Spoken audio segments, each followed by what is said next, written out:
Shalom et bien-aimé dans le Seigneur, c'est le prophète Jérémie Kabamba voyant. Muto ya chanzaka te na vie ezaka karabi.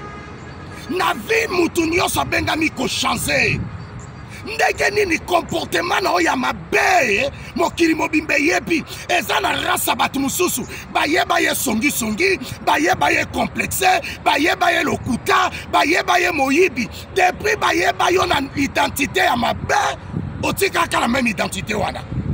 nengina yebisa yo oyebi lelo mokili chanza lelo makambo ebongwana mabe koma malamu ekoma mabe oyebi mobali azakelemba bonzambe mobali ya Mario azalaka te ba Mario boyo kanga s'il te plaît eza na rasa ba mibali mususu bolimbisanga omona afile alati chemise mazokwa pede est-ce que mobali okoki otonga mwasi ne pa baninga na ye eza mibali mususu bakomisa basi na bango lokola binemi. Je voulais dire à quelqu'un mwasi aza ressemblance na yo mwasi aza ennemi na yo te. Yo o permetaka baninga na yo bafinga mwasi no o permetaka baninga no batonga mwasi na yo ta omoy baningo batonga mwasi na yo omoy baninga oya yo papa bafinga mwasi no le musu mwasi no aleki basi na bango le musu mwasi no aleki basi na bango ndenge nini yo koka ko maîtriser mwasi no te likambo mwasi no il faut famille na yo yeba likambo mwasi no il faut baninga no bayeba mobali a permis jouer gagner et loko ezoboma na Afrique na Europe na Asie na Océanie mibali a permis jouer gagner et bien ça mibali musu batula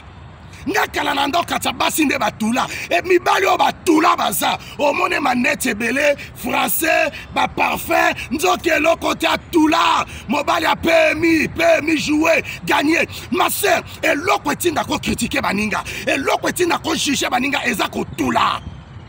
complexe donc on a la complexe na vinde etindo mona batu nyonso bato bakisi omoni muto yo jijaka omoni muto yo fingaka ayebi yo te eza batu mususu batiaka yo kate kilikunia na yo okufwa tika likunia moninga na leku ya to fingi so oza makasi muta makasi alobela mutu en face na ngila ebisa mutu moko batu nyonso bafingako bakritikako babangaka yo soki basali makasi benge bayebiso en face a partir ya lelo yeba na mabele oyo ozalaka na baninga bitula oza bamasta bitula famille ya bitula eza batu mosusu batula bato batula mosala baoka kokritike bato tolingake te boso olinga te nga nde nalingako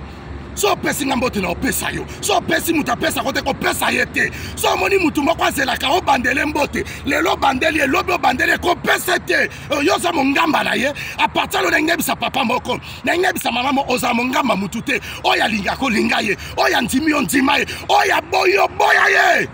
oza no mpe yesu te mpo oyamba mutu nyonso ozaka ekela mwa nzambe oyo andima kote koforce mpe kolinga ye te 081 375 2794 toboyi mibali ya permis jouer gagner basa likunia basa mutia mabe banga bamona réussite ya baninga te basa bandoki que le Seigneur Dieu vous bénisse.